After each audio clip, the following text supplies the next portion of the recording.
Zambra? Quem é Zambra?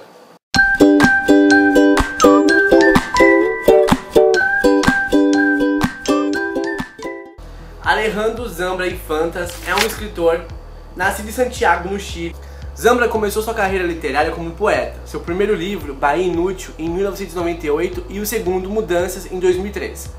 Seu primeiro romance, Bonsai, fez um enorme sucesso, tanto de crítica como de público. Tem sido traduzido em vários idiomas e adaptado ao cinema por Cristiano Gimenez.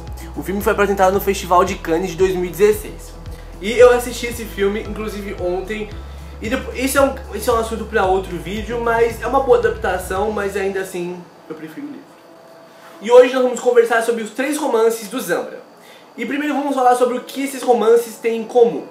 A primeira coisa que eles têm em comum é o tamanho. Os 3 são muito pequenos, mas Zambra tem uma habilidade de falar pouco e se expressar muito. E Zambra comprova que tamanho não caracteriza qualidade. Apesar de os livros serem muito breves, eles têm uma profundidade imensa. Todos os 3 usam a metalinguagem, ou a metaliteratura, eu sempre fico em dúvida do termo, e a gente encontra um livro dentro de outro livro. As 3 histórias são recheadas de arte e cultura, mas tudo isso sem ser arrogante ou soberbo. O primeiro livro que nós vamos conversar é o primeiro livro publicado pelo autor, que é o Bonsai. O livro conta a história de um relacionamento de um casal que germina, cresce e seca. Zambra de cara já entrega o final do livro. Ele fala, no final ela morre e ele fica sozinho. Ainda que na verdade ele já tivesse ficado sozinho muitos anos antes da morte dela, de Emília. Júlio e Emília são 2 estudantes de cursos de letras. Eles se conhecem em uma noitada de estudos e já nessa noite eles dormem juntos. A relação dos 2 se sustenta em torno de livros que eles leram e que eles não leram juntos. E o livro é bem curtinho, não dá pra falar mais, porque senão seria spoiler e eu não quero estragar a surpresa pra vocês. Mas como eu disse, é um livro dentro de um livro, então nós temos essa questão do escritor. Todos os livros falam sobre escritores e no personagem o Júlio também é um escritor.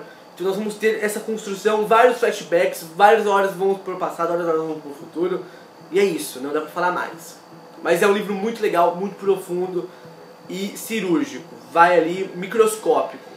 Vai no ponto e acabou. O segundo livro publicado pelo autor é A Vida Privada das Árvores. Esperando sua mulher voltar pra casa, Julian distrai sua enteada contando histórias sobre a vida privada das árvores.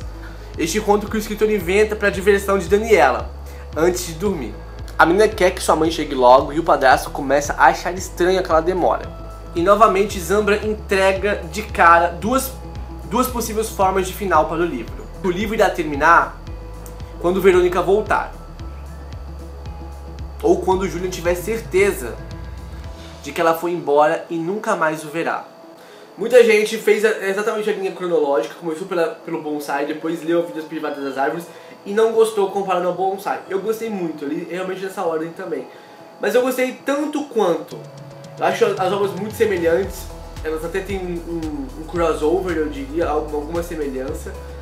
E eu gostei, é a mesma fórmula, um livro cirúrgico, recheado de artes, recheado de metalinguagens, que vai resgatar essa infância, esses medos da mãe nunca mais voltar, e vai em outros assuntos muito mais profundos sobre o amor, a perda.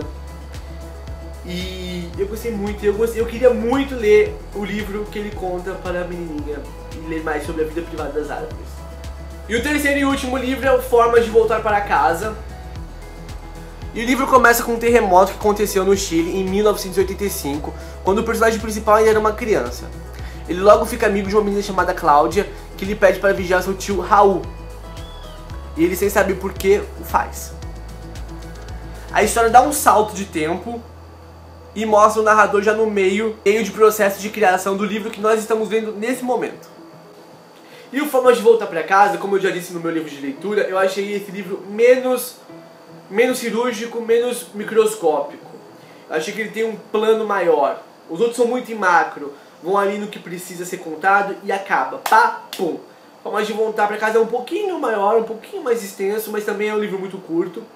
Mas o autor parece ter mais tempo para elaborar os personagens, para contextualizar o cenário político do Chile, porque o Chile está passando pela ditadura, nessa época do livro, onde ele ainda era uma criança, em 85. Então eu acho que ele conseguiu criar mais panos de fundo, desenvolver mais os personagens Então eu já vi muita gente falando que gosta muito mais de Forma de Voltar Pra Casa, comparando com os outros dois livros. Eu confesso que eu também gostei mais de Forma de Voltar Pra Casa, porque eu achei ele mais redondinho, achei mais fácil de se apegar. Os outros às vezes causam uma estranheza porque é moderninho, sabe? Eu diria que é muito cirúrgico, é ali, ó. É ali, só vai no que precisa e acabou. E para algumas pessoas isso não funciona. Pra mim funcionou e eu adoro o Zambra, adoro a escrita dele. E eu acho legal de Forma de Voltar Pra Casa que ele não repete uma fórmula, que já deu certo. Ele parece, na minha opinião, tentar algo diferente, ainda assim respeitando a sua escrita. Então nós temos ainda essa questão do escritor escrevendo o próprio livro, de parecer ainda autobiográfico, de ter um cunho biográfico. A questão da arte e do processo criativo.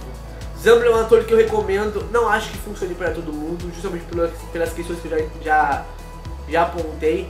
Mas conheça, dê a chance, descubra Alejandro Zambra. E você, se já leu Zambra, não deixe de comentar se você gosta, se você não gosta, se você amou o primeiro livro, se você odiou o primeiro livro. Deixe suas opiniões, manter o bate-papo aqui embaixo. A gente nunca consegue esgotar um assunto sobre um livro, na verdade, então o assunto continua aqui no bate-papo. E é isso, se não está inscrito, seja muito bem-vindo, faça parte da família BookBox. Se gostou, dá o like, compartilhe com os amigos e é isso. Um beijo, um abraço e um aperto de mão. Tchau, tchau. Hoje vamos conversar sobre 5 motivos para ler poesia.